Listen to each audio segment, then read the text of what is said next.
When you are factoring quadratic trinomials, the first step, always remember to begin factoring by checking for a common monomial factor. That is a common number or a common variable that you can divide out of every term that you are given. For example, if you are given 3x squared plus 6x plus 9, I can divide all of them by 3. When I divide each term by 3, I get x squared plus 2x plus 3. So I now have 3 times x squared plus 2x plus 3, and I can factor only the thing that's left in the parentheses. It makes your factoring much, much easier if you take out a common factor first. There is not always a common factor for every problem, but you should be in the habit of checking before you do any other steps. After you check for common factors or patterns, we're going to use a method called factor by grouping. You may have had a teacher in the past who showed you various methods, including the box method or guess and check or a couple of other things. This is similar to those methods, but we prefer this method for a couple of reasons. Number one, it takes out some of the guessing and checking, which is very frustrating for some people. Number two, it allows us to show you a technique later used with polynomials without having to include an additional lesson. So this saves us a day or two of teaching later by teaching you this particular method of factoring. To factor by grouping, first you're going to make sure the expression is in standard form. ax squared plus bx plus c. So the number with the x squared first, the number with the x second, the number without any x last. Multiply the a and the c terms together, the number in front of x squared and the number at the end. Find factors of that number that add or subtract to equal the middle. Then rewrite the middle using the sum or difference of the two numbers you just found. The first and second steps of this kind of make sense. It's at this point that people start to go, what is she saying? And you might want to wait for the example to clarify just a little bit. Then factor out the common factor for the first half and the last half, and you can rewrite it as multiplication. So here we go. An example, 3x squared minus 10x minus 8. There is no common factor. There is no number that 3, 10, and 8 can all be divided by to simplify this problem. It is in standard form, x squared term, x term, constant term. So I'm going to start by multiplying a and c. 3 times negative 8 is negative 24. I need to find numbers that multiply to be that negative 24, and at the same time, they add to be negative 10. So factors of negative 24 that add to be negative 10. Those factors are negative 12 and positive 2. Negative 12 times 2 is negative 24. Negative 12 plus 2 is negative 10.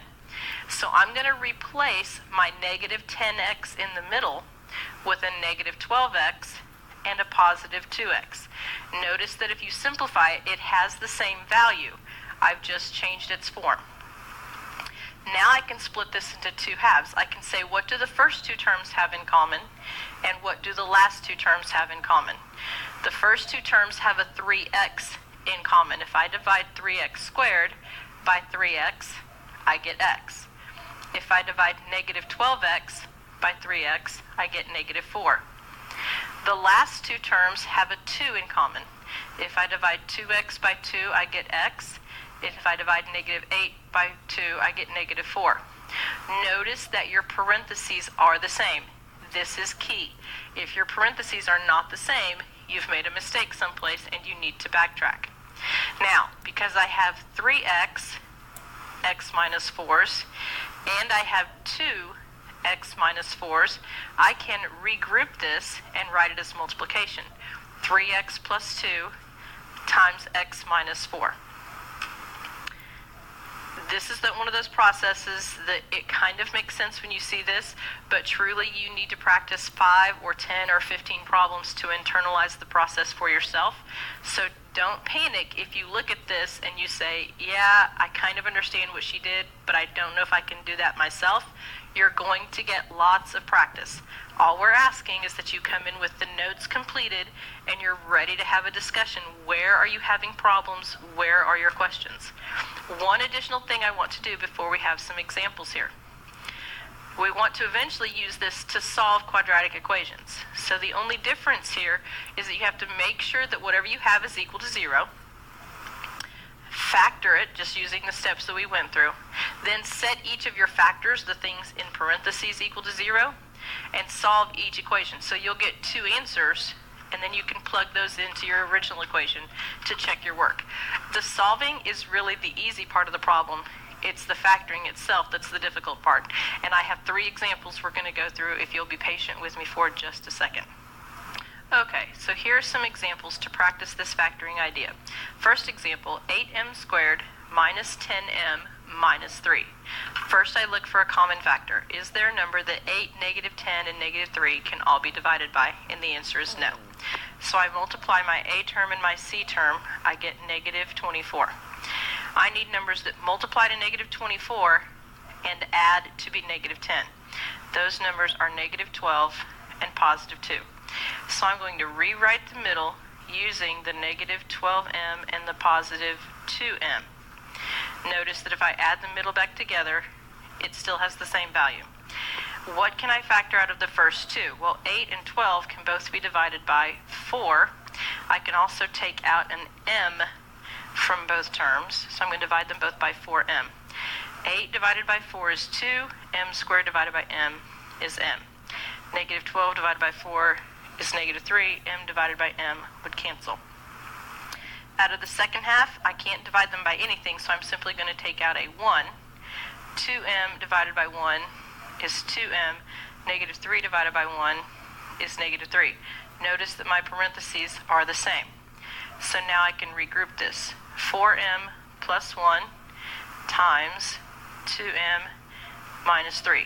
That's my factorization, so I'm finished with example 1. If you wanted to check it, you could use FOIL, multiply it back together, and make sure you get what we started with. Example 2, 12b squared plus 3b minus 9. First thing I look for is a common factor, and I notice that 12, 3, and 9 can all be divided by 3. 12b squared divided by 3 is 4b squared. 3b divided by 3 is just 1b. Negative 9 divided by 3 is negative 3.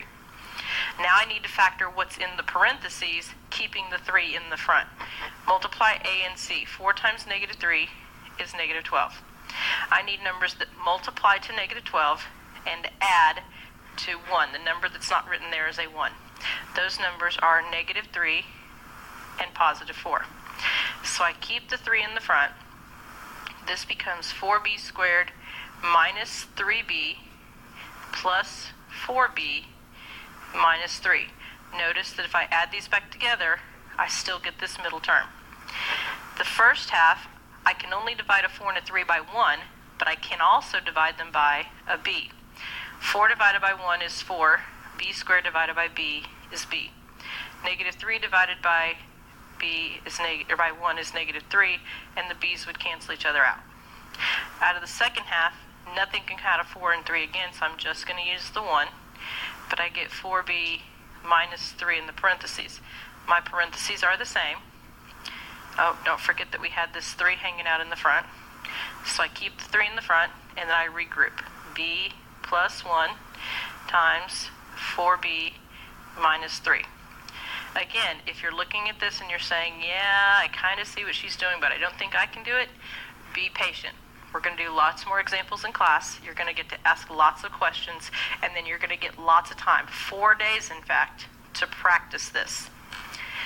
One more example. This is a solving problem rather than just a factoring problem.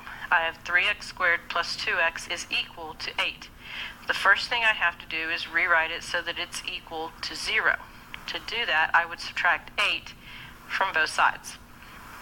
Then I look for a common factor. There is nothing that 3, 2, and negative 8 can all divide by.